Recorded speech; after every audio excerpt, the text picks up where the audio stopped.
లేచినప్పుడు పాడుకుందాం. లేచినప్పుడు పాడుకుందాం. లేచి నిలబడి పాడుకుందాం. బైబిల్ చదివినవారు, చదువొచ్చి బైబిల్ చదివిన వారు మాత్రమే బైబిల్ ఎత్తి పాడండి. చదువొచ్చి కూడా బైబిల్ చదవకుంటే బైబిల్ ఎత్తద్దు.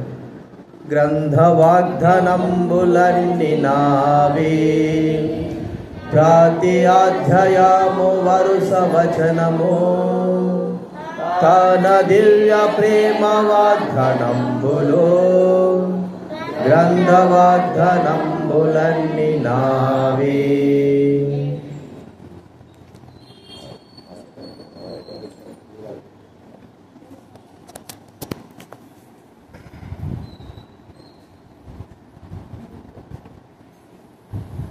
దేవుని వాక్యంలో నుండి ఆరాధన కొరకై కొన్ని మాట మనం చూసుకుందాం. కీర్తన గ్రంథము 23వ అధ్యాయం. కీర్తన గ్రంథం, దైవ గ్రంథం ఉన్నవారు తెరవండి. 23వ అధ్యాయం మొదటి నుంచి 6 వచనాలు మనము మార్చి చదువుకుందాం. కీర్తనల గ్రంథం 23వ అధ్యాయం మొదటి వచనం నుంచి 6 వచనం మార్చి చదువుకుంది. నిన్నకు వచనం, మీరొక వచనం. యెహోవా నా కాపరి, నాకు లేమి కలుగదు.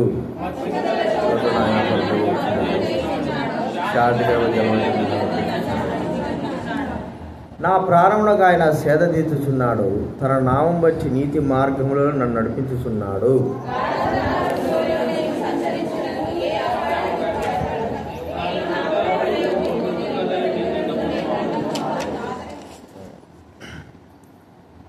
నా శత్రువు ఎదుట నీవు నాకు భోజనం సిద్ధపరచుదువు, నూనెతో నా తల అంటి ఉన్నావు.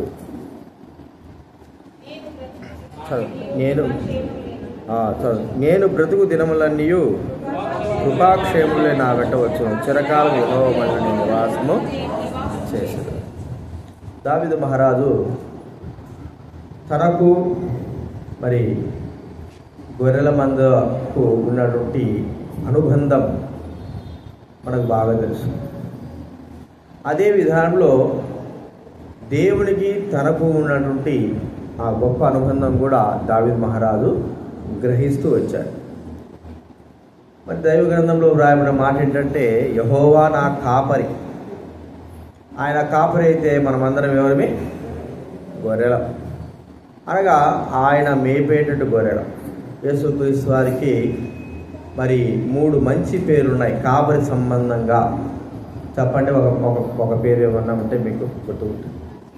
మంచి కాపరి. ఇంకొకటి గొర్రెల కాపరే, దాని మంచి కాపరి అంటారు. రెండోదిగా ప్రధాన కాపరి.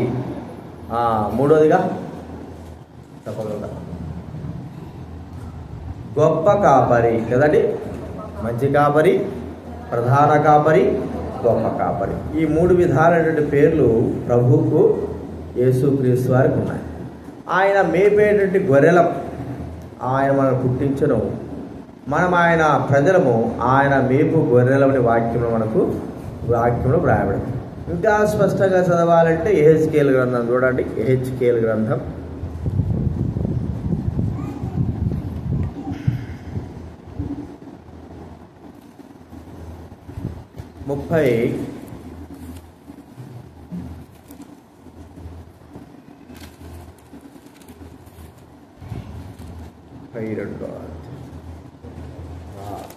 34వ అధ్యాయం. యెహెజ్కేలు గ్రంథం 34వ అధ్యాయము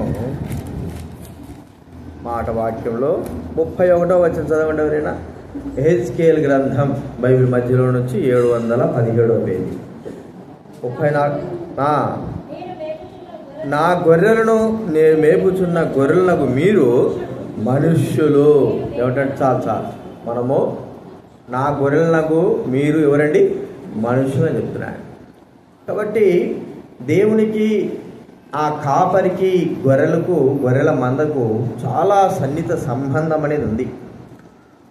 మరి పల్లెటూళ్ళలో ఆయా ప్రాంతాలు మనకు బాగా తెలుసు. ఒక గొర్రెల కాపరి మరి గొర్రెలు మేపడానికి ఉదయం మొదలుకొని సాయంత్రం వరకు కూడా ఆ గొర్రెలతో అన్యోన్య సంబంధం కలిగి ఉంటారు. అంటే గొర్రెల యొక్క బాధ్యత గొర్రెల విషయమై అన్ని విషయాల్లో గొర్రెల విషయమై తాను ఎంతో బాధ్యత కలిగిన వాడుగా ఉంటాడు. అదే దావీదుకు గొర్రెలకు ఉన్నటువంటి సంబంధాన్ని గుర్తించి దావీదు కూడా దేవునికి తనకున్నటువంటి ఆ సంబంధం, ప్రధాన కాపరిగా దేవుడు, ఒక గొర్రెగా తాను ఉండగా ఆ సందర్భాన్ని అంతా కూడా దావీదు 23వ కీర్తనలో రాచించాడు. మనం కొన్ని విషయాలు మనం గమనిస్తే మనం గొర్రెలు మనం గుర్తించుకున్నాము. మొట్టమొదటగా ఈ గొర్రెల విషయమై ఆలోచిస్తే దావీదు తనకు ఇవ్వబడినటువంటి చిన్న గొర్రెల మంద కదండి. 1 సమూయేలు గ్రంథం 17వ అధ్యాయం చూడండి. 1 సమూయేలు గ్రంథం 17వ అధ్యాయం 17వ అధ్యాయము 28వ వచనం చదవండి ఎవరైనా.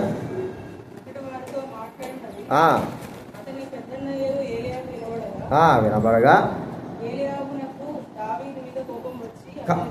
అతనితో ఎందుకు వచ్చితివి, ఎవరి వశము చేసితివి. చాలు. అరణ్యంలో చిన్న మంద. దావీదు తన తండ్రి అయినటువంటి యెషయా కుమారుడు కదా, మరి చిన్నవాడు, అందరికంటే చిన్నవాడు. ఆ దినాల్లో చిన్నవాళ్ళని లెక్క చేసేవాళ్ళు కదంటే వారికి ఎక్కువగా బాధ్యతలు అనేవి కుటుంబంలో ఉండేవి కావు. ఏదో చిన్న విషయం. అందుకే మనకు బాగా గమనిస్తే యెషయా తన 8 మంది కుమారులలో చివరి వాడైనటువంటి దావీదుని ఏం చేశాడంటే గొర్రెల కాపరిగా ఉంచాడు. చిన్న మంద తనకు అప్పచెప్పేశాడు. అయితే దావీదు సనుక్కోలేదు, గొనుక్కోలేదు. దావీదు ఆ చిన్న గొర్రెల విషయమై ఎలాంటి బాధ్యత కలిగి ఉన్నాడంటే తాను ఆ గొర్రెలకి ఒక కాపరిగా కదండి, తానే గొర్రెల కాపరిగా అనొచ్చు. చిన్నవాడైనా సరే నేనే నా గొర్రెలు కాయాలా, లేకపోతే అన్నలు ఉన్నారు కదా, 7 మంది అన్నలు ఉన్నారు కదా, వారికి అప్పచెప్పచ్చు కదా, నాకే ఎందుకు ఈ గొర్రెల యొక్క మందను అప్పచెప్తున్నారు, చిన్న మందని ఎందుకు అప్పచెప్తుంటున్నారు అని సనుక్కోలేదు.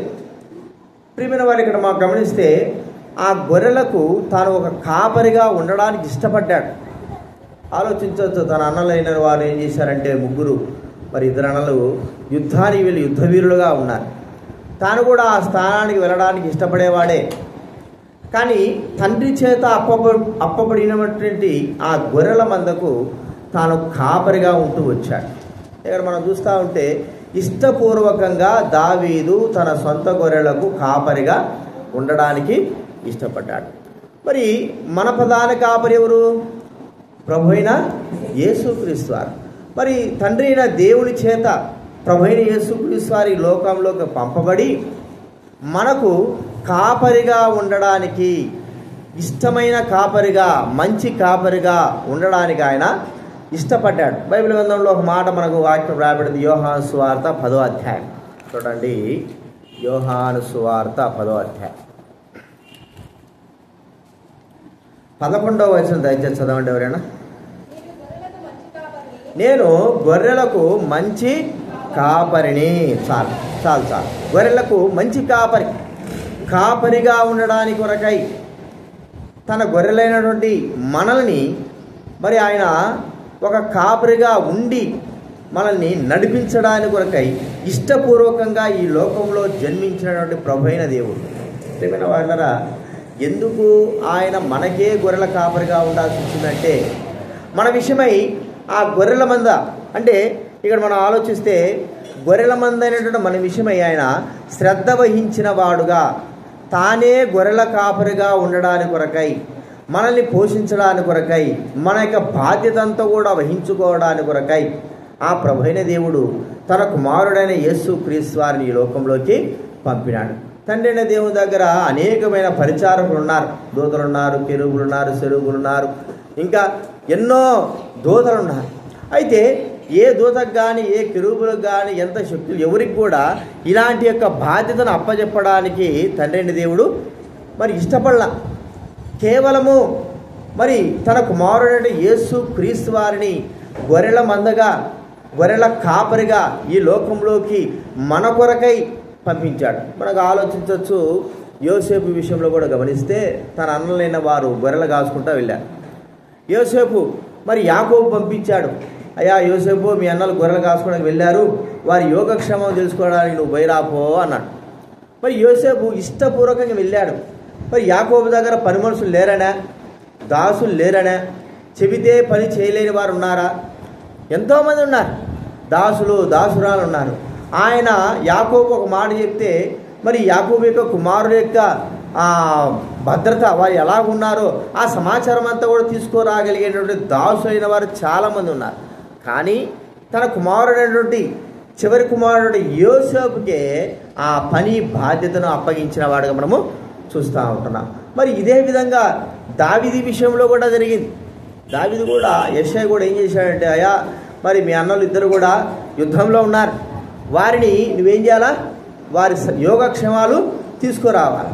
మరి ఇక్కడ గొర్రెల కాపరిగా ఉంచడమే కాకోకుండా వారి యోగక్షేమాల కొరకై దావీదును కూడా పంపించడం మనం చూస్తూ ఉంటున్నాం. మనం ఒకటి ఆలోచించాల్సి ఏంటంటే, దావీదు మరి యెషయా కుమారుడు అయినప్పటికీ మరి తనకు అప్పచెప్పినటువంటి ఆ యొక్క మందకు గొర్రెల కాపరిగా ఉండడానికి ఇష్టపడినట్లుగానే ప్రియమైన వారలారా, తండ్రి అయిన దేవుడు మరి ఆయన స్వరూపంలో జన్మించినటువంటి మనందరికీ కాపరిగా ఉండడానికి దూతలు కానీ స్వరూపులను కానీ మిగతా వారిని ఎవరు కూడా పంపించడానికి ఆయన ఇష్టపడక తన కుమారుడైన యేసుక్రీస్తు వారిని మాత్రమే కాపరిగా మన కొరకై మంచి కాపరిగా పంపినాడు. కాబట్టి ఈ అనుబంధాన్ని మనం ఒకసారి గుర్తించాలి. గొర్రెలకు దావీదుకు ఉన్న అనుబంధం ఎంతో గొప్పది. మరి మనకు ప్రభువైన యేసుక్రీస్తు వారికి ఉన్న అనుబంధము చాలా గొప్పది. ఎలాంటి అనుబంధం అంటే, మన కొరకై మరి ఇతరులకు అప్పచెప్పవలసినటువంటి ఆ పని బాధ్యత ఎవరికి అప్పచెప్పకోకుండా తన కుమారుడు యేసుక్రీస్తు వారికి అప్పచెప్పితే ప్రభువైన యేసుక్రీస్తు వారు ఇష్టపూర్వకంగానే మన కొరకై, మనల్ని మేపడానికి కొరకై, మనల్ని కాయడానికి కొరకై ఒక కాపరిగా ఆయన ఈ లోకంలోకి రావాల్సి వచ్చిందని మనం గుర్తించాలి. కాబట్టి మన కాపరి యెహోవా నా కాపరి అని దావీదు రాజు ఎలాగైతే చెప్తున్నాడో, ప్రభువైన యేసుక్రీస్తు వారు నా కాపరి అని మనం కూడా చెప్పగలిగే వారంగా ఉండడమే కాదు, ఆయన కాపరిగా ఉన్నందుకు ఆ కాపరత్వాన్ని బట్టి మన కొరకై ఇష్టపూర్వకంగా ఈ లోకానికి వచ్చిన ఆ కాపరైన యేసుక్రీస్తు వారిని మనము ఆరాధించి ఘనపరచాలి. మొట్టమొదటగా మనం గుర్తిస్తే గొర్రెలకు దావీదు మహారాజుకున్న యొక్క సంబంధం ఏంటంటే, ఇష్టపూర్వకంగా దావీదు మహారాజు గొర్రెలు కాయడానికి చివరివాడైనా సరే తన తండ్రి యొక్క గొర్రెలు కాయడానికి ఒక కాపరిగా ఉండడానికి, గొర్రెల కాపరిగా ఉండడానికి ఇష్టపడిన వాడుగా చూస్తూ ఉంటున్నాను. మరి మనల్ని గాయడానికి, మనల్ని పోషించడానికి ఎంతోమంది దూతలు ఉన్నప్పటికీ తన చేతి పని మీద తన మాట కొరకై ఎదురు చూస్తున్నటువంటి, తండ్రి మాట కొరకై ఎదురు చూస్తున్నట్టు ఎంతో దూతలు ఉన్నప్పటికీ తండ్రి తన కుమారుడైన యేసుక్రీస్తు వారిని మాత్రమే మన కొరకై గొర్రెల కాపరిగా, ప్రధాన కాపరిగా, మంచి కాపరిగా ఉండడానికి కొరకై ఈ లోకాన్ని పంపాడు. ఆ ప్రభువైన యేసుక్రీస్తు వారు ఎలాగొచ్చాడు? ఆయన ఇష్టపూర్వకంగానే మన కొరకై ఈ లోకంలోకి మన నిమిత్తమైన వచ్చి ఉన్నాడని మనము ఒకసారి గుర్తించుకోవాలి. దానిని బట్టి ప్రభుని ఆరాధించాలి. ప్రభువా నువ్వు ఇష్టపూర్వకంగా నన్ను కాయడానికి, గొర్రెను నన్ను పట్టించుకోవడానికి, ఒక గొర్రెకైనా కాపరి అవసరమే, 100 గొర్రెకైనా ఏం చేయాలి చెప్పండి? కాపరి అవసరం. ఒక్క గొర్రె అయినా సరే మనము ఆడ కట్టేసేదానికి ఆ కొనుక్కున్నంత మాత్రాన ఆ కొనుక్కున్న దానికి ఎవరు కాపరి? ఒక గొర్రెను కొనుక్కుంటాం, ఇంట్లో కట్టేస్తాము, ఏమి దానికి కాపరి ఎవరు? ఎవరైతే కొంటారో వాళ్ళే కాపరి. 100 గొర్రెలు కొన్నా కూడా ఆ వ్యక్తే కాపరి. మరి ప్రభు అయిన దేవుడు మనందరి కొరకై యేసుక్రీస్తు వారి కాపరిగా ఇష్టపూర్వకంగా ఈ లోకాల్లోకి వచ్చాడు. ఇది మొట్టమొదటి చూస్తుంటున్నాం. రెండవదిగా మనం చూస్తూ ఉంటే మరి దావీదు మహారాజుకి గొర్రెల మందకు ఉన్నటువంటి సంబంధం ఏంటంటే, దావీదు మహారాజుకి ఇవ్వబడిన గొర్రెల మంద చాలా చిన్న మంద. అంటే చూడండి, ఒక మాట మనం చూస్తే తన అన్న చెప్తున్న మాట ఏంటంటే, మొదటి సమూయేలు గ్రంథం 17వ అధ్యాయం 17వ అధ్యాయంలో 28వ వచనం చదవండి ఎవరైనా. 17, 28 చదవండి ఎవరైనా.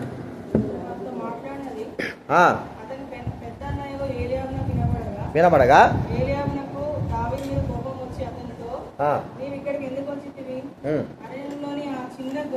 అరణ్యంలోని ఆ చిన్న గొర్రె మందను, ఎవరి వశం? చిన్న గొర్రెల మంద. చూడండి, చిన్న గొర్రెల మంద ఉన్నాయేమో ఒక 20 ఉంటాయి, లేకపోతే 30 ఉంటాయి చిన్న గొర్రెల మంద అని మనం గుర్తిస్తుంటున్నాం. చిన్న గొర్రెల మంద కొరకై తన ఆశలన్నీ కూడా చంపుకున్నవాడు దావీదు మహారాజు కదండి. మరి దావీదు మహారాజుకి ఆ ఇంటిలో పనివారు ఉండొచ్చు, లేకపోతే ఆ చిన్న గొర్రెల మందను కాయడానికి ఇతరులు కూడా అప్పచెప్పేటువంటి బాధ్యత కూడా ఉండొచ్చు. కానీ చిన్న గొర్రెల మందకు కాపరిగా ఉండడానికి దావీదు మహారాజు ఇష్టపడ్డాడు. చిన్న గొర్రెల మందే కదా అని తాను తీసివేయలేదు. ప్రియమైన వారిలారా, మనం ఆలోచిస్తే ఆ చిన్న గొర్రెల మంద అంటే దావీదు మహారాజుకు ఎంతో ప్రేమ. చిన్నది మనకు ఎక్కువ గొర్రెల మంది ఉంటే మనం ఇష్టపడతాం. చాలా ఎందుకంటే చెప్పుకోవడానికి ఒక ఘనత అనేది ఉంటుంది. నాకు ఇన్ని గొర్రెలు ఉన్నాయి, ఇన్ని గొర్రెలకు నేను అధికారిని అని చెప్పుకోవడానికి. మరి చిన్న గొర్రెల మంది కూడా అధికారిగా చెప్పుకోవడానికి, లేకపోతే అప్పచెప్పిన గొర్రెల మంది అంటే దావీదు మహారాజుకు చాలా ఇష్టం. మరి ప్రియమైన వారిలారా, ప్రభువైన యేసుక్రీస్తు వారిని ఈ లోకంలోకి పంపించినప్పుడు ఆయన గొర్రెల మంద అయినటువంటి మనమందరం కూడా చిన్న గొర్రెల మంద కదండి. ఇప్పుడు మనము ఈ మందిరం పేరు ఏదైనా బేతేలు మందిరంలో మనమందరం కూడా ఆయన గొర్రెలం. మరి ఆయన గొర్రెలమైన మనము ఎంతమంది ఉన్నాము వేలల్లో లెక్క పెట్టుకోవచ్చు. ఒకవేళ మనం చాలా తక్కువ మంది ఉండొచ్చు, మరి మన దృష్టికి తక్కువే కావచ్చు. ఒక్కోసారి మనము ఎవరికైనా సరే, అయ్యా మీ సంఘంలో ఎంతమంది ఉన్నారంటే ఉండారులే 10 మంది ఉండారు, 12 మంది ఉండారు అని ఒక అసహనమైనటువంటి మాట మాట్లాడతాం. ఒకవేళ మన సంఘంలో 200 మంది ఉన్నారనుకో, 300 మంది ఉన్నారనుకో, ఏం చెప్తాం చెప్పండి? గర్వంగా చెప్తాం, మా సంఘంలో 300 మంది ఉండారా, 400 మంది ఉండారు. అదే 10 మంది ఉన్నప్పుడు మనం చెప్పుకోగలమా? ఉండాలి 10 మంది ఉండారు, 10 మంది ఉండారు అంటే చెప్పినట్టు మాట చెప్తాం. మరి దావీదు మహారాజుకు అప్పచెప్పినటువంటి ఆ చిన్న గొర్రెల మంద ఇష్టపూర్వకంగా, చిన్నది 10 కానీ 20 కానీ 30 కానీ ఎంతైనా సరే, ఆ చిన్న గొర్రెల మంద విషయమై తాను ఎంతో ఇష్టపడిన వాడుగా చూస్తూ ఉంటున్నాం. మన విషయమై ప్రభువైన దేవుడు ఎలాగంటున్నాడంటే చూడండి, లూకా సువార్త 17వ అధ్యాయం, లూకా సువార్త 12వ అధ్యాయం చూడండి, 32వ వచనం అనుకుంటా, అంతే కదా. లూకా సువార్త 12వ అధ్యాయము 32వ వచనం చదవండి ఎవరైనా. చిన్న మంద భయపడకుడి, మీకు రాజ్యం అనుగ్రహించడానికి మీ తండ్రికి ఇష్టమైంది. చూడండి, చిన్న మంద భయపడాకు. చిన్న మందని మరి ప్రభువైన దేవుడు తృణీకరించిన వాడు కాడు. చిన్నవారైన వారిని భూలోకంలో తృణీకారం అని మనకు బాగా తెలుసు. దావీదు మహారాజు కూడా తన కుటుంబంలో తృణీకరింపబడి ఒక చిన్న మందకు కాపరిగా చేయబడ్డాడు. దావీదు మహారాజు కూడా మరి ఆ యొక్క గొల్యాతు ముందు నిలబడితే చిన్నవాడని ఏం చేశాడు? తృణీకరించాడు. అంతేదండి, తృణీకారం చేయడం. అంటే ఇప్పుడు మనం ఆలోచిస్తే చిన్న మంద ప్రభువు దృష్టిలో ఈ చిన్న మంద విషయమై ఎంత గొప్ప ఆలోచన ఉందో ఒకసారి గుర్తించాలి. చిన్న మందే కావచ్చు, కానీ ఆయన దృష్టిలో ఈ చిన్న మందకు ఉన్నటువంటి విలువ చాలా గొప్పది. ఆ దినాల్లో భక్సింగ్ గారు మరి ఆయా ప్రాంతాల్లో సంఘాలు ఏర్పాటు చేసేటప్పుడు అక్కడక్కడ ఒక 10 మందో 5 మందో ఉంటే ఖచ్చితంగా ఆ సంఘాలకి మరి దైవ సేవకులైన వారు పంపించేవాడు. 10 మందే కదా, ఇక్కడికే రండి అయ్యా, లేకపోతే 20 మందే కదా, ఇక్కడికే రండి, మీకోసం అలా దైవ సేవకుడు పంపాలా, లేకపోతే 5 మంది 6 మంది ఉన్నారా. మరి మాకు తెలిసిన దైవ సేవకుడు ఉన్నాడు, కావలిలో నందరాకులు అనేవాడు, ఆయన పెద్ద ఆయన చనిపోయిన ప్రోలు దించాడు. ఆయన యొక్క పరిచయలో మరి చుట్టుపక్కల ప్రాంతాల్లో బ్రాంచెస్ ఏర్పడి 1 2 ఉంటే చాలు. ఆ గ్రామంలో ఏం చేసేవాడు? ఖచ్చితంగా సంఘాన్ని ఏర్పాటు చేశాడు. ఒక గొర్రెల దొడ్డి కట్టి అన్నట్టుగా సంఘాన్ని ఏర్పాటు చేసి, ఇద్దరే కదా అనుకునే కాదు, ఆ ఇద్దరైనా సరే దేవుని దృష్టిలో చిన్న మంద కదండి. ఆ చిన్న మంద కొరకై ఒక దైవ సేవకుని పెట్టేవాడు. అంటే చిన్న మంద విషయమై మనం నిర్లక్ష్య స్వభావము మనమైతే చూపించగలమేమో కానీ దేవుడు చిన్న మందని ఆయన నిర్లక్ష్య స్వభావం ఎప్పుడు కూడా చూపించేవాడు కాదు. దావీదు మహారాజు కూడా అర్థిస్తే నాకు చిన్న మంది అప్పచెప్పినాడు వాళ్ళ తండ్రి. అరే నువ్వు చిన్నవాడు వేయి, చిన్న మందే గాయ. మరి అది ఇష్టపూర్వకంగా చిన్న మంద కాబట్టి ఎంతో ఇష్టపూర్వకంగా కాసేవాడు. ప్రియమైన వారిలారా, తండ్రి అయిన దేవుడు తన కుమారుడైన యేసుక్రీస్తు వారు కూడా ఈ భూలోకంలో ఈ ప్రాంతంలో చిన్న మందైనటువంటి మనల్ని ఆయన ఇష్టపూర్వకంగా కాసేవాడుగా మనం చూస్తూ ఉంటున్నాం. చిన్నదండి తృణీకరింపబడేది కాదు, చిన్నది కదా అని మరి ఆ ఇష్టం లేకుండా ఉండేది కాదు. ఆయనకి ఇష్టపూర్వకమైంది చిన్నదే కావచ్చు, ఇష్టపూర్వకమైందిగా ఉన్నందుకు ప్రభువును స్తుతించాలి. అందుకే అంటున్నాడు, చిన్న మంద దేవుడు మీకు, తండ్రి మీకు రాజ్యం ఇవ్వడానికి ఇష్టపడుతున్నాడు. ప్రభువైన యేసుక్రీస్తు వారు చెప్పినటువంటి మాటలు మనం గుర్తిస్తుంటున్నాం. కాబట్టి చిన్న మంద అని ఆయన తృణీకరించగా ఇష్టపూర్వకంగా ఆయన మనల్ని తన సన్నిధిలోకి చేర్చుకోవడమే కాకోకుండా మనందరిపైన ఆయన కాపరిగా ఉంటూ చిన్న మందిని కాయడం అనేది మనం చూస్తూ ఉంటున్నాం. ఇది రెండోది మనం చూస్తుంటున్నాం. మరి గొర్రెల కాపరైనటువంటి దావీదుకు తండ్రి ఈ అప్పచెప్పినటువంటి ఆ చిన్న మంది విషయమై శ్రద్ధాసక్తులు కలిగిన వాడుగా ఉంటున్నాడు. చిన్న మందాన్ని తృణీకరించలే. తను ఎక్కడికి పోయినా ఏం చేసేవాడంటే ఆ చిన్న మందకి తాను ఎలాగైతే ఇష్టపూర్వకంగా కాపరిగా ఉంటున్నాడో అలాగే తాను బయటికి వెళ్ళినప్పుడల్లా సరే ఆ చిన్న మందకి ఏం చేసేవాడు, ఇంట్లో పెట్టి తాళం వేసేది కాదు కదండి. చిన్న మందికి కాపరిగా చూడండి, లూకా మొదటి సమయంలో 17వ అధ్యాయం, మొదటి సమూయేలు గ్రంథం 17వ అధ్యాయం, 17వ అధ్యాయము 15వ వచనం చదవండి ఎవరైనా. దావీదు బెత్లెహేములో మేపుచు గొర్రెల మేపుచు సౌలు వద్దకు ఏం చేస్తున్నాడట అండి, పోవచ్చు వచ్చారు. ఏడు చూడండి, ఇంకొక మాట మనం చూస్తే అంటే లూకాస్ అదే మొదటి సమయంలో 17వ అధ్యాయంలో దావీదు ఏం చేశాడంటే తన గొర్రెల మందను ఒక అధిక వ్యక్తికి అంటే పనివాడికి అప్పచెప్పిన మాట మనం చూస్తూ ఉంటున్నాం. చూడండి 16వ అధ్యాయము, పనివాడికి అప్పచెప్పిన మాట ఎన్నో 20 వచ్చినాం కదా అనా. చూడండి 16వ అధ్యాయం 20 వచ్చినాం అనా, 17:20 క్షమించాలి 17:20. అప్పుడు యెషై అది కాదండి 17వ అధ్యాయం 20 వచ్చినాం. దావీదు ఉదయంలో లేచి ఒక కాపరికి గొర్రెలను అప్పచెప్పి, అర్థమైందా మీకు? ఆ కాపరికి ఏం చేశాడంటే తాను వెళ్ళేటప్పుడు ఎక్కడికి వెళ్ళాలి, తనకు మరి దావీదు సౌలు దగ్గరికి ఒక ఉద్యోగం వచ్చి సౌలు దగ్గర ఉండి మరి ఆ యొక్క ఆయుధాలు మోసేవాడుగా సౌలుతో ఉండడానికి ఒక ఏర్పాటు చేయబడిన వాడుగా ఉన్నాడు.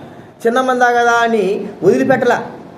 ఏం చేశాడు, తాను వెళ్ళేటప్పుడు ఒక కాపరికి అప్పచెప్పి వెళ్ళేవాడు. పోయి వచ్చిన తర్వాత కాపరి తర్వాత తాను ఆ చిన్న మందిని కాయడానికి ఇష్టపడుతూ వచ్చాడు. ప్రియమైన వాళ్ళరా, చిన్న మంద అని మనం ఆలోచిస్తే అది దేవుని దృష్టిలో ఇష్టపూర్వకమైంది, ఇష్టమైంది. దేవుడు తన తండ్రి మరి రాజ్యము ఇవ్వడానికి కొరకు చిన్న మందను ఏర్పరచుకున్నాడు అని మనం గుర్తించాలి. ఇది దావీదు మహారాజుకి చిన్న మందకు ఉన్నటువంటి సంబంధము, చిన్న గొర్రెల మంద అయినటువంటి మనకు ప్రభువైన యేసుక్రీస్తు వారికి ఉన్నటువంటి సంబంధం అని మనం గుర్తించాలి. చిన్న మందని ఆయన మనల్ని ఎంత మాత్రమైనా త్రోసివేయలేదు. మరి హెబ్రోను ఎలాగైతే ఏర్పరచుకున్నాడో, 100 మంది 1000 మంది ఉంటే ఆ గొర్రెలను ఎలాగైతే ఏర్పరచుకుని అక్కడ ఎలాగైతే నడిపిస్తున్నాడో, చిన్న మంద కదండి. హెబ్రోను చూసుకుంటే మనం 1% కూడా లేదనుకోవచ్చు. చిన్న మంద అయినా సరే మనల్ని ఏం చేశాడు, ఆయన ఏర్పరచుకొని మన కొరకై ఆయన తానే ఒక గొర్రెల కాపరిగా ఉంటూ మనల్ని నడిపించేవాడుగా మనం చూస్తూ ఉంటున్నాం.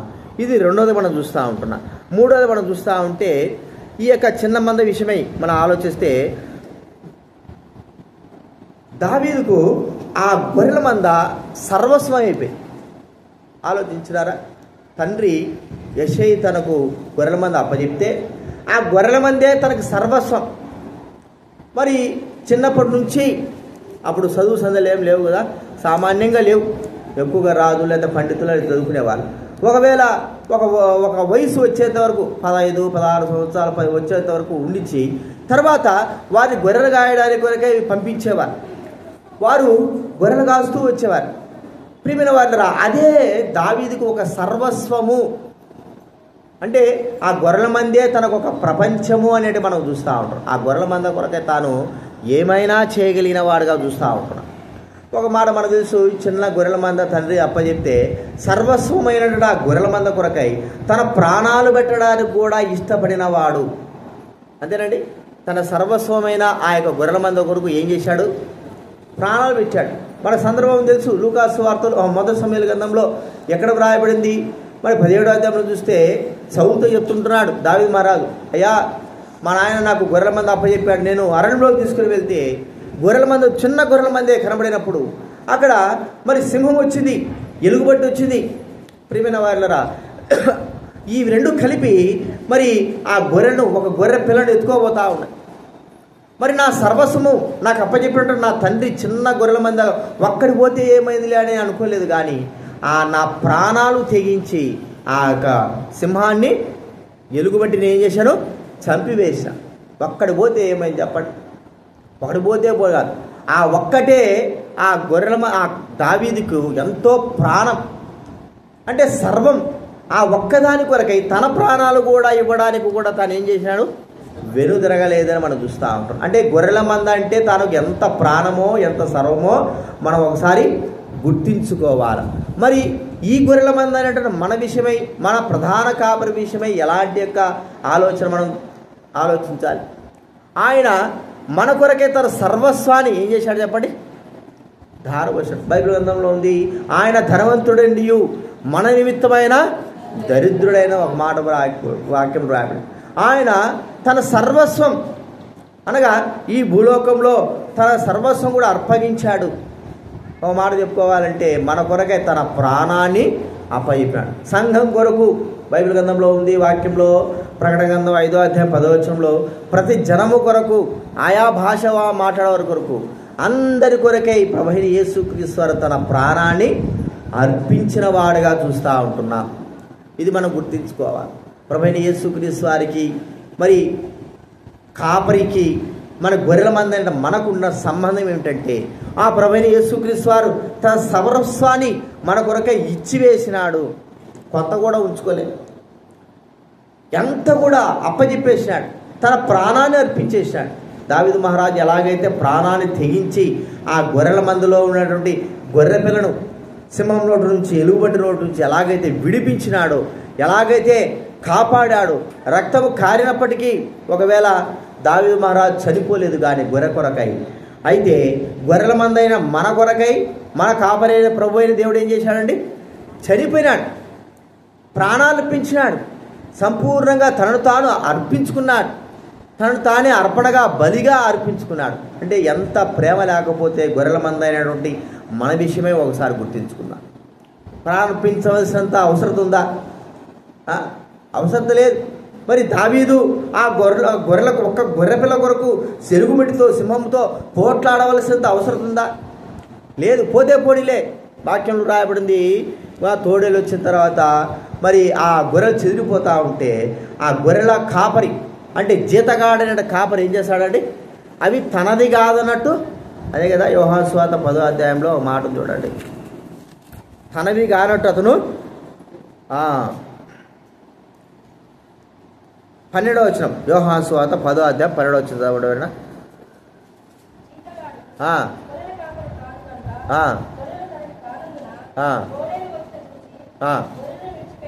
గొర్రెలను విడిచిపెట్టి పారిపోవును. దోడేలు ఆ గొర్రెలు ఏం చేస్తాయంటండి? పట్టించదరకూడదు. అంటే గొర్రెల కాపరి అయితే, మరి జీతగాడైతే నియమింపబడినవాడు, దావీదు నియమించినటువంటి జీతగాడు, పనివాడు ఆ గొర్రెల కాపరి సమయంలో మరి గొర్రె ఆ సింహము ఎలుగుబంటిగానే వచ్చుంటే ఆ గొర్రెల కాపరి ఏమైపోయాడో చెప్పండి? పారిపోయేవాడు. ఎందుకంటే అవి రెండింటిని చూసి వాటితో పోట్లాడలేడు, పోట్లాడవలసినంత అవసరం లేదు. ఎందుకంటే అవి ఆ గొర్రెలు తనవి కావు, తను జీతగాడిగా నియమింపబడ్డాడు అంతే. మరి దావీదున్న సమయంలో దావీదు ఎందుకు పోరాడుతూ వచ్చాడంటే ఆ గొర్రెలు తన సొంతవి, ఆ గొర్రెలు తన సొంతవి కాబట్టి వాటి కొరకై నిజమైనటువంటి కాపరిగా దావీదు ఏం చేశాడంటే వాటితో పోరాడి వాటిని చంపినాడు. మరి ఇక్కడ మనం ఆలోచిస్తే మనమందరం కూడా ఆయన గొర్రెలంగా ఉన్నప్పుడు మన కొరకై ప్రభువైన యేసుక్రీస్తు వారు తన సర్వస్వాన్ని ఇచ్చివేశాడు. సర్వస్వాన్ని ఇవ్వడానికి కొరకై మనమేమన్నా మరి మంచివారమా, లేకపోతే మనమేమన్నా ఆయనకేమన్నా ఘనత తెచ్చేవారమా, మన ద్వారా ఆయనకి ఏమైనా మేలు కలుగుతుందా అంటే ఎంత మాత్రం కూడా మన ద్వారా ఆయనకి ఎంత మాత్రం మేలు కలిగేది కాదు, మన ద్వారా ఘనత కలిగేది కాదు, మనం మంచివారమని కాదు. ప్రేమైన వారరా, ఆయన ప్రేమించిన ప్రేమ ఎలాంటిదో మనకు అర్థం చేసుకోవాలి. మరి గొర్రెలంగా ఆయన భావించాడు మనల్ని. మన కొరకే తన సర్వస్వాన్ని ఇవ్వడానికి ఇష్టపడ్డాడు. తన ప్రాణాలు కూడా అర్పించి వేసినాడు. ఇది గొర్రెల కాపరిగా, మంచి కాపరిగా, గొప్ప కాపరిగా, ప్రధాన కాపరిగా ప్రభువైన యేసుక్రీస్తు వారికి మనకున్నటువంటి సంబంధం మనం ఒకసారి గుర్తించుకోవాలి. అందుకే మన కొరకే తన ప్రాణాన్ని అర్పించి, సర్వస్వాన్ని అర్పించి మనల్ని కొన్నాడు అని మనం గుర్తించుకోవాలి. ఇది మూడోది మనం చూస్తుంటున్నాం. దావీదుకు గొర్రెలకు ఉన్నటువంటి సంబంధం ఏమిటి చెప్పండి? తన ప్రాణాలు తెగించైనా సరే గొర్రెలను కాపాడుకోవాలనుకున్నాడు. మరి మనకు ప్రభువైన యేసుక్రీస్తు వారికి ఉన్న సంబంధం ఏమిటి? మన కొరకే తన సర్వస్వాన్ని ఇచ్చి ఆయన మనల్ని కొన్నాడు. కాబట్టి ప్రభువుడు మనము స్తుతించి ఆరాధించవలసిన వారంగా ఉంటున్నాం. అంత మాత్రమే కాదు, మరి గొర్రెలు 4 చివరికి మనం చూస్తూ ఉంటే ఈ గొర్రెలు తనమైనందున మరి చిరకాలము ఆ గొర్రెలతో ఉండాలని ఇష్టపడ్డాడు దావీదు మహారాజు. ఒక మాట మనం ఆలోచిస్తే దావీదుకు మంచి పోస్ట్ వచ్చింది సౌలు ద్వారా. సౌలు వర్తమానం పంపించాడు వాళ్ళ ఆయన దగ్గరికి, యెషయా దగ్గరికి, నీ కుమారుడు, చిన్న కుమారుడు దావీదు నా యొక్క అనుగ్రహం పొందినాడు, కాబట్టి ఎల్లప్పుడూ నా దగ్గర ఉండడానికి నువ్వు తనను నా దగ్గరికి పంపించాలా అన్నాడు. మరి నిజమే వచ్చినాడు. మరి దావీదు సౌలు దగ్గర ఉన్నాడు. ఉన్నంత మాత్రాన మరి ఉంటూ వెళ్తూ ఉన్నాడు. కానీ గొర్రెల మంద విషయమై ఒక్కోసారి 4 రోజులు మరి రాజు అంతఃపురంలో ఉండేవాడు. మరి 1 రోజు 2 రోజులు గొర్రెల మంద దగ్గర ఉండేవాడు. మనకు బాగా తెలుసు, మొదటి సమూయేలు గ్రంథంలో రాయబడిన మాటల ప్రకారంగా మనం చూస్తే అతను వచ్చుచూ పోతా ఉంటున్నాడు. అంటే నిరంతరము ఉండడానికి తనకు సమయము లేకపోయింది. తనకు ఉద్యోగం వచ్చింది. ఒకవేళ నిజంగా గొర్రెల పైన మనం ఆలోచిస్తే, నాకు వద్దయా గొర్రెలు ఏమొద్దు, నాకు అవసరం లేదు, నాకు ఉద్యోగం వద్దు, ఏమొద్దు, నేను గొర్రెలు కాసుకుంటూనే ఉంటాను అని చెప్పగలిగేవాడైతే మరి ఆ యొక్క స్థానంలోకి, మంచి స్థానంలోకి వెళ్ళేవాడు కాదేమో. అయితే తాను ఏమనుకున్నాడంటే, ఒక మంచి స్థానం వచ్చినప్పటికీ తన గొర్రెలు చూసుకోవచ్చులే, వెళ్ళి రావచ్చు, అదే పని చేస్తూ ఉంటున్నాడు. తర్వాత ఒక సమయం వచ్చింది, తన గొర్రెలను సమస్తంగా వదిలిపెట్టవలసిన పరిస్థితి వచ్చేసింది కదండి. సౌలు తరుముకొని వెళ్తూ ఉంటే ఇక గొర్రెలు వదిలిపెట్టాడు, వాళ్ళ నాయన వదిలిపెట్టాడు, తన ఇంటిని వదిలిపెట్టాడు, అందరూ వదిలిపెట్టేసి కొండల్లో వెళ్తూ ఉన్నాడు. అంటే ఆ చిన్న గొర్రెల విషయమై నిత్యము ఉండాలని అనుకుంటున్నాడు. కానీ తను ఉండలేని పరిస్థితి అక్కడ మనకు ఏర్పడింది. నిత్యం ఉండాలనుకున్నాడు, గొర్రెలకే సర్వస్వం అనుకున్నాడు, కానీ ఉండలేకపోయినాడు. వచ్చుతూ పోవచ్చున్నా సరే కొన్ని రోజులైనా జరిగింది. కానీ తర్వాత సందర్భాలు మనం చూస్తే 18వ అధ్యాయం నుంచి మనం గమనిస్తే మొదటి సమయంలో ఇక తన ఇంటికి పోవడానికి కానీ, తన గొర్రెల దగ్గరకు పోవడానికి కానీ ఎంత మాత్రం లేదు. కొన్ని సంవత్సరాల వరకు కూడా తన ఇంటిని కానీ, తన గొర్రెలు, చిన్న గొర్రెలు కానీ పట్టించుకోలేని వాడుగా, అంటే తన ప్రాణాలు కాపాడుకోవడానికి కొండల్లో, ఆ గుహలలో దాక్కోవడానికి వెళ్ళిపోయినాడు. నిరంతరము ఉండలేకపోయినాడు అనే మనం చూస్తాం. ఉండాలనే ఆలోచన ఉంది, కొన్ని రోజులు జరిగించినాడు, కానీ నిరంతరము ఉండలేకపోయినాడు. అయితే మన ప్రధాన కాపురైన యేసుక్రీస్తు వారు ఎలాంటి వాడు చెప్పండి? మన కొరకే ప్రాణం అర్పించిన తర్వాత ఆయన ఈ లోకం నుంచి వెళ్ళిపోయేటప్పుడు చెప్పిన మాట ఏంటంటే, నేను యుగ సమాప్తి వరకు మీతో పాటే ఉంటాను. చూడండి, మత్తయి సువార్త 28వ అధ్యాయం. ప్రభువైన యేసుక్రీస్తు వారు మనతో చెప్పిన మాట 28వ అధ్యాయము 20 వచ్చిందండి ఎవరైనా? 28, 20. గైకొనవలనని బోధించుడి, ఇదిగో నేను యుగ సమాప్తి వరకు సదాకాలం మీతో కూడా ఉన్నాను. చూడండి, శిష్యులు ఏమనుకున్నారు? మరి యేసుక్రీస్తు వారు చనిపోయిన తర్వాత, అంటే చనిపోక మునిపే వాళ్ళ ఆలోచన వచ్చింది, అరే మేము అనాథం అయిపోతామే, అనాథలు అయిపోతే మమ్మల్ని ఎవరు పోషిస్తారు, లేకపోతే మమ్మల్ని ఎవరు పట్టించుకుంటారు అనే ఆలోచన వచ్చింది. ప్రభు అన్నాడు, నేను మిమ్మల్ని అనాథులుగా విడువను. ఒకవేళ నేను చనిపోయిన తర్వాత మీరు ఆలోచిస్తారేమో, అరే ఈయన మా కాపరిగా ఉన్నాడు, మనం నడిపించే నాయకుడే, ఇది నా లేడు అనుకున్నారేమో. కానీ నేను సదాకాలం మీతో పాటు ఉంటాను. చనిపోయాను కానీ యుగ యుగాలు సదాకాలం మీతో పాటు ఉంటాను. దావీదు మహారాజు ఉండాలనుకున్నప్పటికీ ప్రియమైన వాళ్ళరా ఉండలేకపోయినాడు. కొన్ని రోజులు జరిగించినాడు, కానీ చివరికి తను సంపూర్ణంగా గొర్రెలకు కానీ, తన ఇంటికి కానీ సంపూర్ణంగా దూరం అయిపోయినాడు.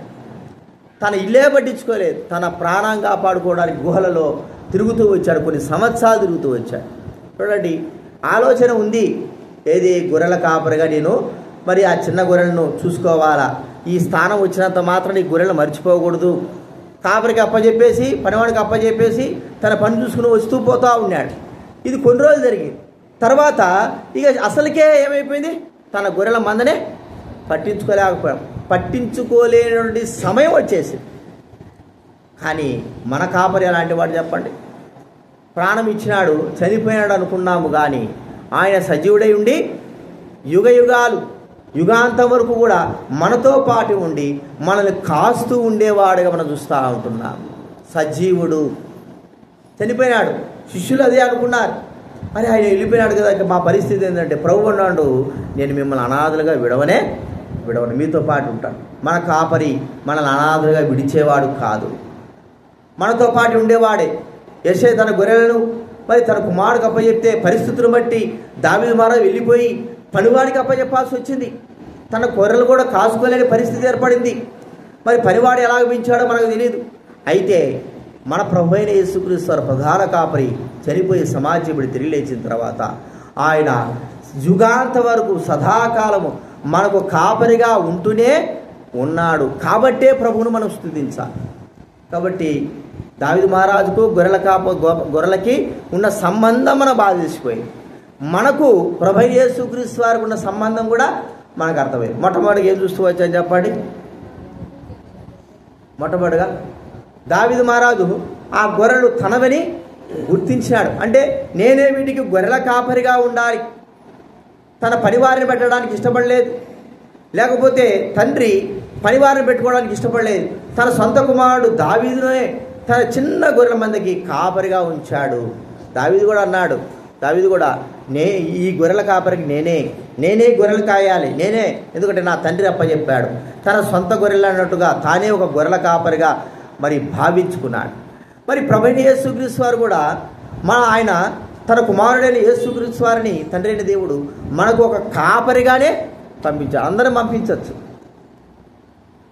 ఆయన చేతి కింద, తండ్రి చేతి కింద ఎంతోమంది దూతలు ఉన్నారు, కానీ కుమారుడే కాపరిగా ఉండాలా, ఇంకెవరు కూడా ఉండడానికి వీల్లేదు. రెండోదిగా ఎవరు చూస్తూ వచ్చారు చెప్పండి? రెండోదిగా అప్పచెప్పేటువంటి మంద ఎలాంటిది? అది చిన్న మంద.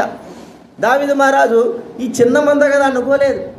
ఈ చిన్న మందే తను కాయడానికి ఇష్టపడ్డాడు. చిన్నదే చాలు, పెద్దది అవసరంలే. కానీ ఆ చిన్నది దావీదు మహారాజు దృష్టిలో ఎంతో విలువైనది. మరి మనం కూడా చిన్న మందే కదండి, దేవుని దృష్టిలో ఏమంటాడు? చిన్న మంద భయపడాకు, నీ కొరకై ప్రభువైన యేసుక్రీస్తు వారిని, నా కుమారుని మీ కొరకై మరి కాపరిగా పంపుతుంటున్నాను. చిన్న మంద కదా అని కాదు, చిన్న మంద అయినా సరే నా కుమారుని మీ కొరకు కాపరిగా ఉంచుతూ వచ్చాడు. అంటే చిన్న మంద దేవుని దృష్టిలో ఎంతో విలువైనది అని మనం గుర్తించుకోవాలి. మూడవదిగా ఏం చూస్తూ వచ్చాను చెప్పండి? ఆ చిన్న మందే దావీదు మహారాజు ఏమైంది చెప్పండి? సర్వస్వం కదండి. చిన్న మందే ఇష్టమైపోయింది, సంపూర్ణ సర్వస్వం. ఆ చిన్న మంద కొరకు, ఒక చిన్న మంద కొరకు తన ప్రాణాలు కూడా పణంగా పెట్టవలసినటువంటి సందర్భము ఏర్పడింది. ఒకవేళ ఆ పనివాడై ఉంటే ఆ గొర్రెలను వదిలిపెట్టి వెళ్ళిపోయేవాడేమో. మరి దావీదు కూడా వదిలిపెట్టి వెళ్ళిపోయి ఉండొచ్చు. ఒక గొర్రె కొరకు తన ప్రాణాలు పోగొట్టుకోడు. కానీ ఆ చిన్న గొర్రె మంద తన దృష్టిలో ఎలా ఉంది? సర్వం అయిపోయింది, ఇష్టపూర్వకం అయిపోయింది. కాబట్టి ఆ గొర్రెల కొరకే తన ప్రాణం పెట్టడానికైనా సరే ఇష్టపడ్డాడు. మరి చిన్న మంది అయినా మన కొరకే ప్రభువైన యేసుక్రీస్తు వారు చేసిన కార్యం ఏమిటి? తన ప్రాణాన్ని అర్పణగా, బలిగా అర్పించిన వాడు. ప్రియమైన వాళ్ళ మన కొరకే అర్పణగా, బలిగా అర్పించవలసిన అవసరం లేదు. ఎవరో దేనైనా అర్పించవచ్చు, దేనికైనా సరే ప్రాయశ్చిత్తం చేయొచ్చు. ఏదైనా ఆయన చేయాలనుకుంటే ఏ విధం చేతనైనా సరే మన పాపాలకి ప్రాయశ్చిత్తం చేయొచ్చు. కానీ ప్రభువైన యేసుక్రీస్తు ద్వారానే మనకు ప్రాయశ్చిత్తం చేయాలి. ఆయననే మాత్రమే గొర్రెల కాపరిగా ఈ లోకంలోకి పంపించాలని తండ్రి ఉద్దేశం ఉంది. కాబట్టి యేసుక్రీస్తు వారు మన కొరకే తన ప్రాణాలని అర్పించినవాడుగా, సర్వస్వాన్ని అర్పించుకున్నవాడుగా చూస్తుంటున్నాం. అర్పించడానికి, తన ప్రాణాలు అర్పించడానికి మనలో ఏ మంచి కార్యమో లేదు అని మనం గుర్తుంచుకోవాలి. ఇది మూడో మనం చూస్తుంది. చివరిగా మనం ఏం చూస్తూ చెప్పండి? ఆ చిన్న గొర్రెల మంద మరి ఘనత అంటే సదాకాలం ఉండాలనుకున్నది. ఎప్పుడు ఆ దావీదు మహారాజు ఈ గొర్రెల మందతోనే ఉండాలనుకున్నాడేమో. ఒకవేళ తనకు ఉద్యోగం వచ్చినా కూడా ఆ గొర్రెల మందను చూసుకోవచ్చులే అనుకున్నాడేమో. కానీ సదాకాలము తను ఉన్నంతకాలము ఆ గొర్రెల మందకు కాపరిగా ఉండలేకపోయినాడు. కొన్ని రోజులు జరిగిన తర్వాత తన గొర్రెల మందను విడిచిపెట్టి తన ప్రాణాలు కాపాడుకోవడానికి వెళ్ళిపోయాడు. అయితే ఆ గొర్రెల మందను అనాథలుగా విడిచిపెట్టినట్టుగా అది మన ప్రభువైన యేసుక్రీస్తు వారు ఎలాంటి వాడు చెప్పండి? మనల్ని అనాథలుగా విడిచిపెట్టడు, మనతో పాటు ఉండేవాడు. ఈ కాపరి ఎలాంటి వాడంటే మన ప్రధాన కాపరి యేసుక్రీస్తు వారు సదాకాలము మనతో పాటే ఉండేవాడు. వేరే వాళ్ళకు అప్పచెప్పేది కాదు. ఆయనే సదాకాలముగా మనకు ప్రధాన కాపరిగా గొప్ప కాపరిగా మన కొరకై ఉండడానికి ఇష్టపడ్డాడు, ఉన్నాడు. అందుకే ఆయన మేపు గొర్రెలమైన మనము ఆయన దృష్టిలో ఎంతో విలువైన వారిని. సదాకాలం మన మీద ఆయన. అందుకే మనం ఆలోచిస్తే యోహాను 21వ అధ్యాయంలో గొర్రెల విషయమై ప్రభువైన యేసుక్రీస్తు వారి ఆశను గుర్తిస్తూ ఉంటే, మరి పేతురుతో అంటారు, నువ్వు ప్రేమిస్తున్నావు అయితే నా గొర్రెలను నువ్వు ఏం చేయాలా? కాయాలా. నా గొర్రెల మందను నువ్వు మేపాలా. మరి ఆయన వెళ్ళిపోతూ అప్పచెప్పినట్లుగా ఒకవేళ కొన్ని సంవత్సరాలు నడిపించుండొచ్చు పేతురు. అయితే సదాకాలం నడిపేవాడెవడు? ప్రభువైన యేసుక్రీస్తు వారే. కొన్ని సంవత్సరాలు నడిపించేసి పేతురు చనిపోతాడు, తర్వాత ఈ లోకం విడిచిపెడతాడు. కానీ సదాకాలము గొర్రెల కాపరిగా ఉండేవాడు ఎవరండి? ప్రభువైన యేసుక్రీస్తు. మన నిమిత్తమే సదాకాలం ఉంటున్నాడు అని మనం గుర్తించుకొని మన కాపరి అయిన యేసుక్రీస్తు వారిని, మన ప్రధాన కాపరి, మంచి కాపరి, గొప్ప కాపరి అయిన యేసుక్రీస్తు వారిని ఆరాధించి ఘనపరచవలసిన వారంగా ఉంటున్నాం. కాబట్టి ఆరాధించి ఘనపరుద్దాం. విషయాలు జ్ఞాపకం పెట్టుకుందాం, ఆరాధనలో ప్రవేశిద్దాం.